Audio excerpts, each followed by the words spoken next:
Sua mensagem, porque agora nós vamos entrevistar o secretário de Política Agrícola do Ministério da Agricultura, Neri Geller. Seja bem-vindo, secretário.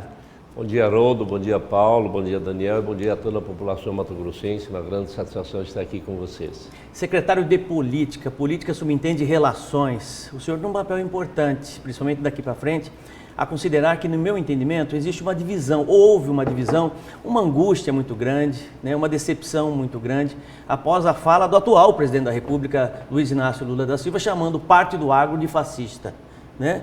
Como resgatar isso e como fazer com que realmente os desafios que são tão importantes para o Brasil e para o mundo, né, a considerar a importância do agronegócio, nos próximos meses, em 2024, qual que é a missão sua, que, ao meu ver, tem uma imagem conciliadora? É importante, Haroldo, a gente resgatar um pouco a história e nós vimos com muita tranquilidade que o presidente Lula, no seu primeiro mandato, no segundo mandato, fez muito pela agricultura brasileira. Vamos lá, desde renegociação de dívida, aprovação da biotecnologia, que trouxe as condições e os parâmetros claros para avançar a agricultura do ponto de vista tecnológico. Quer dizer, isso demonstra que não teve ranço não teve ranço ideológico por parte do governo à época. Reestruturamos todo o crédito agrícola em 2008. Depois, no governo da presidente Dilma, o setor estava dentro do governo e fizemos muito pela agricultura, isso do ponto de vista de crédito, programas específicos como acesso à inovação tecnológica, abertura de mercado, estruturação dos portos, licenciamento da BR-163, e esse foi o fato que nos levou a apoiar o presidente Lula e também o vice-presidente Alckmin, até para dar uma conciliada, exatamente para tirar um pouco esse extremismo. Obviamente que algumas falas aconteceram dentro de um contexto todo. Ora, teve gente que invadiu e quis derrubar a democracia brasileira, e teve gente da produção que estavam junto disso. Uma pequena parte. O restante está todo mundo muito alinhado agora no governo para que a gente vire essa página dessa disputa tão acirrada ideologicamente, e a orientação do presidente da República. É um governo extremamente legalista, está demonstrando isso, inclusive. Aprovamos, por exemplo, agora a Lei do Defensivo Agrícola no Senado Federal, com apoio do governo federal, teve só um voto contra. Quer dizer, isso demonstra a boa vontade do governo de dialogar com o setor e de fazer as coisas, porque o setor é um elo importante da economia brasileira para gerar emprego, renda e principalmente o que o governo mais defende, que é a questão da segurança alimentar. E a minha presença agora lá no governo, ela vem exatamente nessa linha que você falou, Haroldo. Nós sempre tivemos a paciência de ouvir, de conversar e principalmente quando ainda membro da ProSoja, depois como deputado federal, depois como secretário de Política Agrícola, como ministro, dialogar. E já iniciei isso nas primeiras 3 semanas que nós estamos à frente da Secretaria de Política Agrícola, orientado pelo ministro Fávaro, para que a gente traga o setor para dentro com o respaldo da Casa Civil, fazer a discussão e a implementação dos programas que são importantes para o setor, passando inclusive pela agroindústria. Secretário, bom dia. O senhor já esteve nessa função outras 2 vezes, né? Como o secretário de Política Agrícola, membro do Ministério da Agricultura. Quais são os desafios, as demandas que o setor, agora que o senhor tomou o cargo, vem chegando até o senhor, e se há uma diferença agora de olhar mais para esse pequeno agricultor, para a questão da agricultura familiar, né, desenvolvimento de outras cadeias, ou também conciliando isso com as demandas dos grandes que chegam. E quais são as demandas? É mais crédito, é logística? Que tipo de desafio tem chegado mais à sua mesa? Daniel, nós estamos chegando agora no momento de novo de dificuldade. Vocês todos estão acompanhando que nos últimos 2 anos, principalmente de 2023 para cá, início de 2003, nós temos um problema sério, que é a questão do mercado internacional, que caiu muito. Só para ter uma ideia, a população que nos assiste, lá em 2022 nós vendemos a nossa soja a 170, 190 reais a saca, e no ano passado esse preço recuou aí para 115, 120, 130 reais. É uma queda muito acentuada. Por que isso se deu? Porque na época, na pandemia, os governos, principalmente governos como a China, estocaram muita comida. Foi estocado muita comida, então puxou todo o estoque que estava nos estados, nos países produtores, para fazer estoque com receio dessa questão da pandemia. E passou a pandemia, esse estoque foi desovado, então teve menos compra e com isso derrubou o preço no mercado internacional e teve reflexo aqui no estado de Mato Grosso. Esse ano agravou ainda mais em função da seca. Nós estamos com bastante problema aqui em Mato Grosso, no centro-oeste, no norte do país, em função da seca. Então, o setor sim tem problemas e nós, o Ministério da Agricultura, eu fui ontem, antes de ontem, desculpa, fui para o Rio Grande do Sul, já dialogando com os arrozeiros, porque lá também teve problema de clima, excesso de chuva, para a gente fazer uma discussão forte, ouvir o setor entrar para dentro e avançar. E a questão, Daniel, especificamente na sua pergunta, é importante que nós, do Ministério da Agricultura, já se antecipamos, já estamos criando novas linhas de crédito em dólar para o grande, para o médio produtor e vamos estar atentos para eventualmente fazer alguma renegociação de dívida para o pequeno produtor. O meu foco vai ser toda a cadeia. Nós não vamos deixar de atender o grande porque ele é importante em toda a cadeia para a economia, mas a mão mais firme e mais atenciosa, mais amiga tem que ser para o pequeno. Nós vamos movimentar forte a questão do crédito privado. Como é que isso vai se dar? Através de captação de dólar no mercado internacional, pelo BNDES inclusive, para irrigar o crédito dos grandes produtores que têm mais facilidade de buscar dinheiro lá fora, fortalecer as LCA, empresários que estão nos assistindo sabem do que eu estou falando, e fortalecer e democratizar o acesso às ACC, que é uma ferramenta importantíssima, Daniel, que irriga hoje cerca de 30% do crédito, só que ele fica na mão de poucos, porque isso é bastante complicado para fazer, em função, inclusive, da questão tributária. Nessa reforma, nós acompanhamos, demos uma atenção especial. Então, vai se cuidar de toda a cadeia, mas, obviamente, que a atenção mais forte, com equalização do tesouro, vai ser para o pequeno e para o médio produtor. Secretário, bom dia. Rapaz, voltando aí, pegando como gancho aqui o que disse, questionou aqui o Haroldo, existe um descontentamento grande da bancada ruralista em relação ao governo, às políticas do governo Lula, em prática, que eles chamam de desrespeito ao setor. E aí, eu vou citar um exemplo aqui, que é, por exemplo, o governo passar a mão ou até, segundo o próprio segmento, né, os próprios parlamentares lá, endossar ações do MST, por exemplo, de invasão de terra. Tem ocasiões, tem estados como Mato Grosso, por exemplo, onde o governador já disse, não vou permitir, não vamos tolerar. Mas aí quando o governo central, ele passa a mão empregando pessoas ligadas ao MST, quando ele viaja para a China, ele leva o maior nome do MST, que é o João Pedro Stedley, para viajar sem nenhum tipo de função, de objetivo, ele está afagando o setor, ao invés de combater aquele segmento que provoca. Segmento, vamos chamar de segmento que a gente fala, não é segmento, é um grupo de criminosos, né, que invadem terra. Quando ele afaga isso aí, ele não está desrespeitando de fato o agro? Ô Paulo, nós temos que ir devagar nesse negócio de chamar os outros de criminosos. MST é uma organização organizada que no sul do país, inclusive, são exemplos de produção sustentável. O governo federal precisa ouvir, tem por obrigação de ouvir os movimentos sociais. Eu não abro mão disso. Agora, eu quero que me mostre aonde que tem invasão irregular. A reforma agrária, eu sou filho da reforma agrária. Ela é necessária acontecer. Lucas do Rio Verde foi um assentamento de reforma agrária. Então nós não podemos deixar de ouvir os movimentos sociais, não. Agora, eu quero que mostre. Lula deu ordem para mim e para o Favaro, principalmente para o ministro Favaro. Invadir de forma ilegal é a mesma coisa que invadir o Congresso Nacional. Não pode. Teve invasão lá no estado do Paraná, no campo experimental da Embrapa. O que aconteceu? Foi desinvadido, Paulo. Então não tem isso, não existe isso. Movimentos sociais, estudantis, movimentos sem terra, eles têm o direito de reivindicar É obviamente que o governo os atende, sim ou não, dentro do que a lei preconiza. E essa é a orientação do governo do presidente Lula. Pode ficar bem tranquilo, os nossos produtores, eu tenho conversado com todos e tenho tranquilizado eles. O governador foi muito firme e foi correto na posição dele.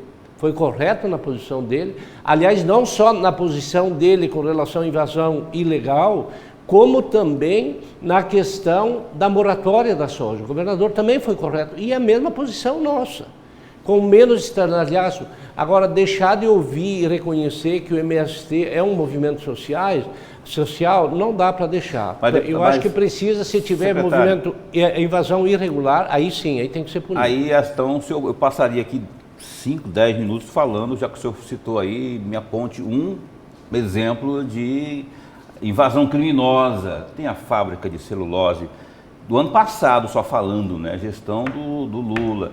Lá na Bahia, várias invasões, aliás, o número recorde, inclusive, do ano de 2023. Paulo, com a aquiescência do governo, nenhuma. Não, senhor. Com a aquiescência do governo, nenhuma. Se o governo Lula viaja com Pedro Stellit, que é o grande nome desse segmento, eu vou chamar de segmento, já que o senhor não concorda que chame de criminosos, né? Esse segmento, quem invade propriedade particular, que mata a criação, que provoca o terror, põe fogo em maquinários, a força, isso não é diálogo, isso para mim é crime.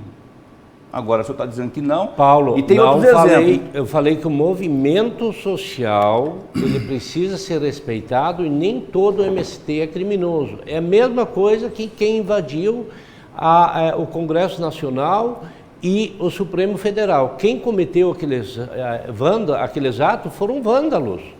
Agora, isso não quer dizer que a produção, eventualmente teve sim alguém ligado ao setor que estava junto, foi um equívoco aquilo lá. E nós estamos exatamente lá para pacificar, para dialogar, desde o MST, o pequeno produtor, ao grande produtor. Obviamente sempre com a visão bem clara de preconizar e fazer com que a lei seja cumprida. E o governo federal nos deu a orientação. O Ministério da Agricultura não vai passar a mão em absolutamente ninguém que fizer invasão. Absolutamente ninguém.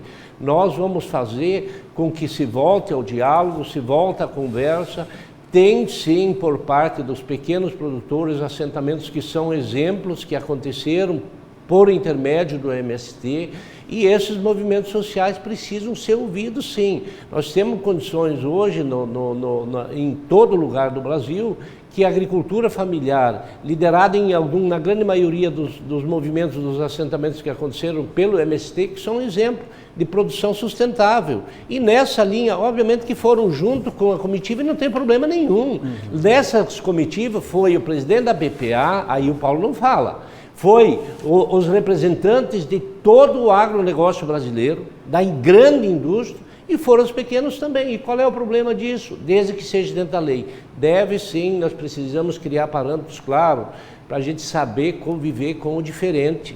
A gente não pode ficar achando que tem que segregar a sociedade. Não, nós queremos trabalhar junto, trazer o pessoal para dentro, e é o que nós estamos fazendo. Haroldo, estou muito feliz, porque o cooperativismo, as entidades de classe, a ProSoja, ontem, por exemplo, a ProSoja estava lá comigo, lá discutindo na Câmara Setorial da soja, crédito, infraestrutura, agroindústria muito forte, e é isso que nós vamos voltar a fazer. Fizemos isso no passado e vamos continuar fazendo agora com muito mais força.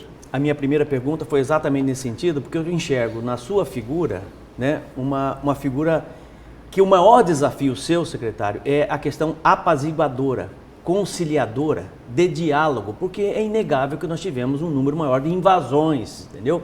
Este ano de terra no Brasil. Mas eu quero voltar num outro assunto, que inclusive o senhor já flanou nele, que é a questão do crédito, né, ao pequeno, médio produtor, que eu acho que é muito importante. Porque veja bem, a cadeia do algodão, há 10, 15 anos atrás, houve investimento fortíssimo, houve inclusive pesquisa fortíssima para que eles chegassem nessa maturidade que se encontra hoje. Não só ela, como a soja, seja o que for, são os grandes produtores. Existe na cabeça do senhor, né, realmente uma política de instrução, de incentivo, de preparo e principalmente de pesquisa para o pequeno e médio produtor, para que ele realmente possa ser um grande produtor nos próximos anos? Porque se nós dermos auxílio para o pequeno e para o médio, certamente daqui a alguns anos eles se tornarão grandes. E os grandes hoje já estão na sua maturidade. Como é que o secretário enxerga isso, sob o ponto de vista de gestão, para os próximos anos? Olha, só para você ter uma ideia, já nesse governo aqui, inclusive liderado pelo mato-grossense Maurício Munhoz, aqui na superintendência, nós trouxemos a Embrapa para cá, um elo da Embrapa na superintendência para fazer assistência técnica e inovação, principalmente pesquisa, aqui para a Baixada Cuiabana, para a agricultura familiar. Esse foi um avanço importante. Nós vamos retomar, Haroldo, com muita tranquilidade, as taxas de juros que estão em patamares dos últimos 4 anos, e aí o produtor sabe do que eu estou falando, de 10% a 16%, nós vamos trabalhar, já reduzimos um pouco esse ano, vamos trabalhar para reduzir mais, para que o produtor tenha acesso. Programas como Mais Alimento vão ser fomentados novamente, e o Mais Alimento também foi um programa criado no governo do PT no passado para que a gente pudesse financiar máquina, financiar a incorporação de tecnologia, agricultura de precisão, fazer as ações em associação ou em cooperativismo, e isso está tudo na nossa pauta lá. Nós somos bastante motivados, Haroldo, e não tenha dúvida que é nessa linha mesmo. Nós vamos ter firmeza.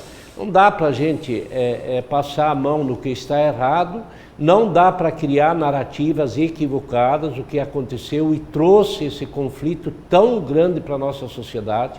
Não sou a favor, inclusive, Haroldo, do porte de arma em propriedade, mas contra o excesso de armamento que foi liberado, radicalmente contra, porque acho que isso não ajuda na segurança, pelo contrário, quando você irriga o mercado de armamento de 20 até 30 armas por CAC, você está jogando muitas vezes armamento que pode ir para o crime. Pode, não estou falando que são todos, uma boa parte dos CACs são legalistas e que praticam o esporte. Então isso tudo tem que ser pacificado, isso tem que ser no modelo de que a sociedade tem que conversar. Tudo que é excesso acaba prejudicando. E eu acho que a questão da discussão ideológica, só para a gente falar um pouquinho do que foi discutido em campanha eleitoral, fechamento de igreja, invasão de terra irregular, eu volto a falar, não tem espaço no governo, pode acontecer, mas o governo federal tem uma posição muito clara de não aceitar qualquer coisa que não seja dentro do que a lei preconiza. Aqui no estado de Mato Grosso não aconteceu, teve alguns acontecimentos, mas não foram muitos não. O que mais tem é oba-oba e narrativa.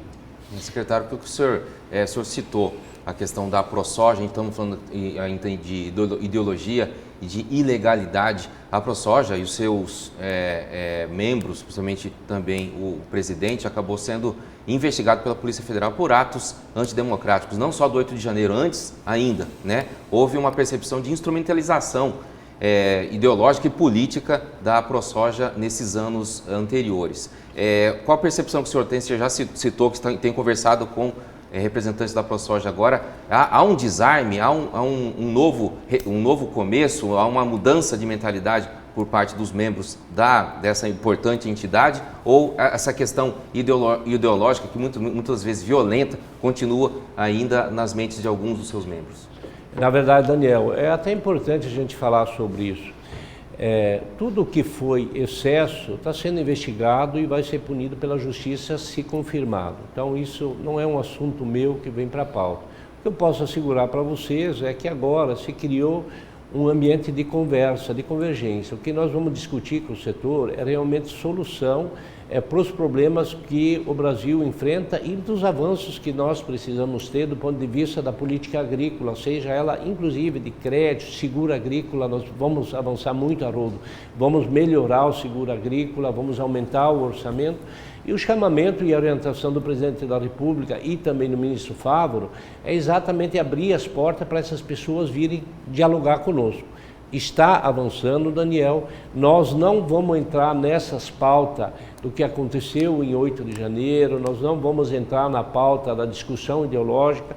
O que nós queremos com muita firmeza fazer, até porque eu sou sócio fundador da ProSoja, fui coordenador do núcleo da ProSoja em 2005, depois fui vice-presidente, Carlos Fávaro foi presidente da ProSoja, e nós estamos, graças a Deus, como você falou, Haroldo, quero inclusive te agradecer, com parcimônia, com calma, nós ajudamos a construir muitas pontes já, muitas coisas aconteceram a favor da produção, pela presença minha e do Fávaro na esfera do governo federal. E o que nós queremos é exatamente isso, pessoal, vamos deixar as brigas de lado, vamos falar menos de confusão, menos questão ideológica e mais ser mais pragmático na resolução dos problemas. Pois é, mas isso me chama a atenção, por isso que eu digo que é um grande desafio, secretário, porque veja bem, existe uma aproximação perceptível por parte do governo federal, né, da China. A China, sem dúvida alguma, é um parceiraço. Né? É muito importante para o Brasil e para o mundo, é uma economia gigante, né?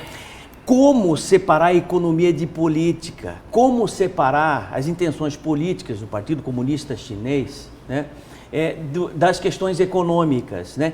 É preciso que se tenha muita delicadeza, né, e muita expertise, muita governabilidade, muito traquejo político na sua função de política agrícola. Como trabalhar isso nos próximos anos? Porque, veja bem, todas as vezes que existe uma investida forte do governo federal junto ao Partido Comunista, junto à China, imediatamente você está alimentando uma ala considerável de pessoas que são de direita no país. Quer dizer, como não misturar isso, eu acho que realmente é bastante complicado. Haroldo, é um debate, parabéns aí pela forma como você está conduzindo esse debate, porque é realmente isso que a gente precisa conversar. Como é bom perceber que o interesse da soberania nacional, ela vem à frente de qualquer coisa, mas na sua prática. Criar conflito com a China é a mesma coisa que falar, olha, nós não queremos que o Brasil cresça.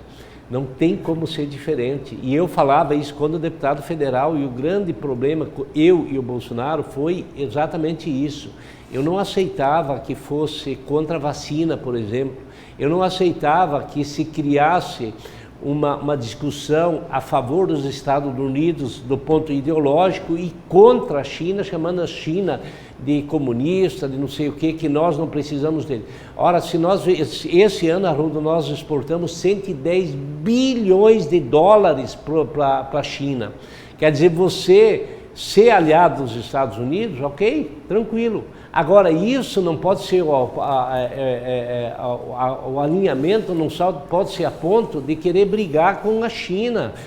Você pode ter conceitos, mas você tem que cuidar dos interesses comerciais. E o Lula faz isso muito bem. Ele nos deu essa missão. Ele dialoga com o governo chinês, aliás, que é um dos grandes financiadores do BRICS, que entrou muito dinheiro em dólar para nós, faz um alinhamento com os Estados Unidos, tem conversação com a União Europeia e tem diálogo, inclusive, com o Putin da Rússia, porque nós temos interesse econômico. O nosso fertilizante, o potássio, por exemplo, vem 80% da Rússia. Então, isso é ser um estadista e saber dialogar com todas as correntes. E esse é o nosso caminho, nós vamos falar isso com muita tranquilidade. E o nosso querido produtor precisa entender isso. A Rússia é um fornecedor importante para nós. O Irã, que são países totalitários, fornece ureia para nós e é o maior comprador de milho do estado de Mato Grosso. Como nós vamos brigar e fechar as portas com esses países? O regime totalitário, isso é um problema interno deles que nós não temos que se meter lá. Então é bem nessa linha que nós estamos indo e eu estou bastante feliz porque o resultado está sendo prático. Secretário, na sua avaliação, a criação do Ministério que agora foi feito na gestão do Ministério do Desenvolvimento Agrário, não foi um tiro no pé do governo? Porque aquilo que perguntou aqui o Haroldo na sua primeira intervenção sobre a agricultura familiar, que está pedindo socorro em todo e qualquer canto do país. O senhor falou aqui muita coisa da questão do grande produtor e tudo, respondeu alguma coisa do pequeno também, mas a gente reporta todos os dias aqui essa agonia, angústia, sofrimento desse setor aí, que é o grande responsável por tudo que você tem na mesa aí, não é? Que você come, que você bebe, enfim. Não foi um tiro no pé a recriação, porque aí o próprio mapa acabou tendo limitações ou quase nenhum tipo de ação em relação a políticas para esse setor. Não, Paulo, é com muita tranquilidade. É a mesma coisa que ter recriado o Ministério de Indústria e Comércio. Rapaz, isso foi de uma importância ímpar para a economia do Brasil. Ter o Ministério de Indústria e Comércio fortalece a indústria brasileira, volta a ter políticas definidas e reguladas pelo Ministério, que é setorial e que precisa existir. E a mesma coisa é o MDA. Paulo, só para você ter uma ideia, ano passado foi liberado muito dinheiro através do PAA, que é o Programa de Aquisição de Alimento. Ele trouxe estabilidade, inclusive, para a compra de merenda escolar, aquisição do pequeno produtor para as entidades sociais, como a PAI, enfim, essas entidades. Então, o Ministério do Desenvolvimento Agrário ele é importante até para fazer a reforma agrária. Em Lucas do Rio Verde, por exemplo, nós conseguimos um único financiamento do Banco da Terra, assentou lá 44 famílias, financiamento de longo prazo, de 25 anos com taxa equalizada pelo Tesouro Nacional. Esses programas, eles são movimentados e têm uma interlocução com o grande produtor, nós estamos 100% alinhados. Agora, os programas sociais, eles se dão muito pelo MDA e pelo MDS com apoio do Ministério da Agricultura. E eu vou dar um exemplo. Sim. Por exemplo, o milho, para você fazer estoque, para você atender o pequeno no Nordeste, ele é feito em escala. O Ministério da Agricultura que tem a PGPM conosco. Então ele não foi fragilizado, o Ministério da Agricultura. O que tem é política de desenvolvimento organizado e eu entendi e defendi na época a recriação do MDA. Precisa ter uma diferenciação, sim, para ter os programas sociais organizados, e aí você sabe, Paulo, que eu estou falando o que aconteceu no período eleitoral. Esses programas sociais, eles têm que ser organizados, e nós temos certeza, e eu tenho convicção, que a recriação do MDA não foi um tiro no pé, pelo contrário, eu acho que ele ajuda desde que a gente faça as políticas transversais que precisam ser feitas. Daniel, nós temos mais 3 minutos. Sim. Tá? De entrevista. Com você, pode. Ok. Eu queria abordar um pouco de política partidária, levar um pouco da campanha política do ano passado, secretário, em que houve toda aquela discussão de palanque aberto, uma grande aliança em torno do governador Mauro Mendes. Minha pergunta é justamente essa: qual a sua relação hoje com o governador? Há um distanciamento, não há? E se havia mesmo a possibilidade real, e ele pensava isso, o governador, de ter um palanque com 3 candidatos ao Senado, o senhor, o Wellington Fagundes e Natasha Slessarenko. Isso realmente foi discutido? Havia essa possibilidade? O Mauro foi bastante ousado, ele queria, na verdade, todo mundo do lado dele e ele não estava errado. Então eu respeito isso.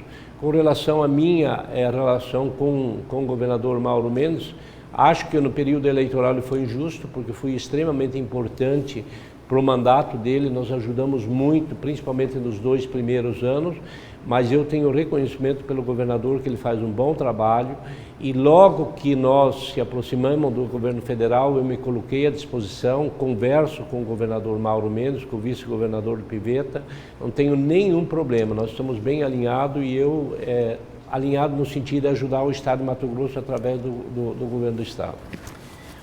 Olha, conversamos aqui, secretário, muito obrigado realmente, né, por você ter vindo aqui. Foi uma entrevista, a mim, eu tenho certeza que o telespectador deve ter gostado bastante da entrevista, esclarecedora em pontos importantes, tá? Conversamos aqui com o secretário de Política Agrícola do Ministério da Agricultura, Neri Geller. Muito obrigado mais uma vez por sua Eu que agradeço, foi uma grande satisfação estar com vocês. É isso aí. Nós vamos para um intervalo e já voltamos, é rapidinho.